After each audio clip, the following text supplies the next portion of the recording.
The United States has halted financing for new weapons sales to Ukraine, raising concerns about Kyiv's fight against Russian forces. Officials are now considering a freeze on current weapon shipments from US stockpiles amidst escalating tensions. Recent meetings have highlighted the administration's struggle to provide military aid effectively, with critical delays in authorising necessary letters for support. While Ukraine is now managing to sustain its defence for now, the absence of new US military assistance could heavily impact its long-term strategy against Russia.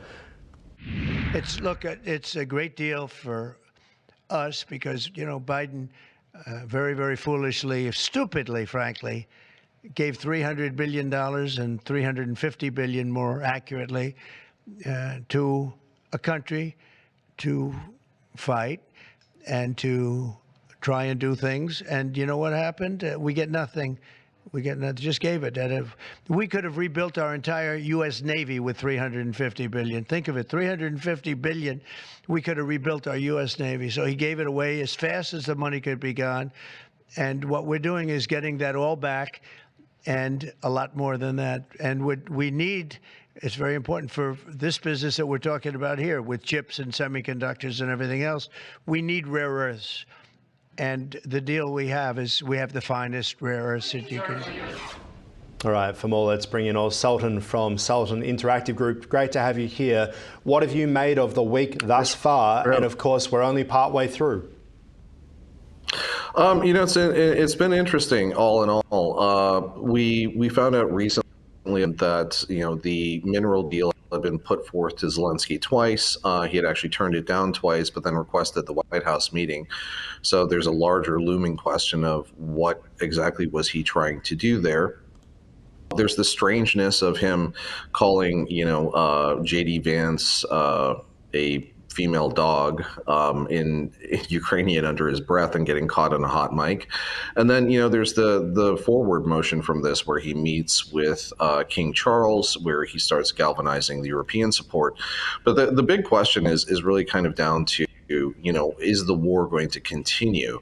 And we've been funding this to the clip of several $billion a week over the course of, the past couple of years.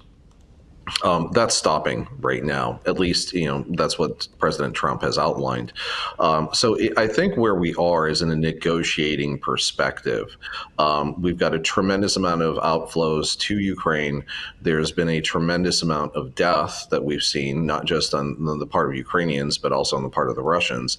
And they have, grandmothers training drones in the front line. They have a lot of conscription claims that, I can't verify, but we're seeing videos of those on the internet all the time. So the next question is, do we get to move towards a lasting peace, or is Ukraine going to try and go their own with NATO's support? And that's really kind of the European support. And that hedge will be sorted out in the next couple of days, I think. This is obviously what Trump has wanted, to see Europe essentially stand around. As many say, Europe gets itself into trouble and calls an English-speaking country, which has been the history, to get involved in these skirmishes and then all-out war, as we have seen.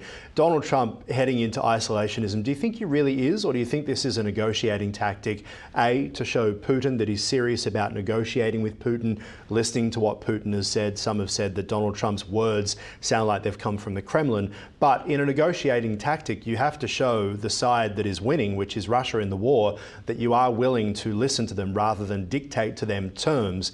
That then comes down to President Zelensky, who now, while he's been in London over the past 48 hours, has said he is willing to sign the minerals deal. But it didn't happen on Saturday. Instead, emotions ran hot in the Oval Office. No, I think where we are right now is in negotiations. And I think all the naysayers that are out there, the people yelling fascist, all of this, these are people that haven't seen diplomacy play out, I think, in over 30 years. I think the last time we had diplomacy playing out in between multiple parties was, Bush Sr. and then Clinton under the Dayton Accords. So these are things that Americans who are more used to, like the live stream media feed judgment calling of everything, are sitting there in armchair quarterbacking. But I think we are more than likely to get to some sort of a solution. I think Ukraine wants the war to end, Russia wants the war to end, and most of all, the American people want the war to end. And we're hoping for a positive resolution, along the lines of what President Trump has proposed. But like I said, the next couple of days are really going to be telling inside of this. The challenge is it doesn't look as if Europe will be able to support Ukraine on its own. And partly the reason for that is that they're not going to hand over armaments when they're worried about Russia themselves. They're going to be keeping on to the best stuff, right? In reality, when you hear Trump talk about $350 billion in aid, some say it's $125 billion. But whichever one it is, France has only given $8 billion. So a lot of talk, Correct. A lot of platitudes, obviously, from Emmanuel Macron, the president. Germany, not too much either. There is part of me, though, Oz, that worries about European countries rearming themselves. Isn't it going in the wrong direction? What are your thoughts on that?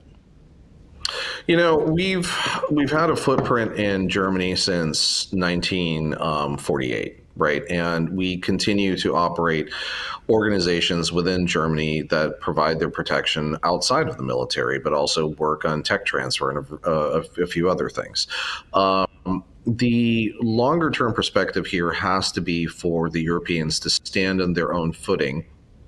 We're obviously going to have to keep an eye on things so that, they don't turn into what happened with World War I and World War II again.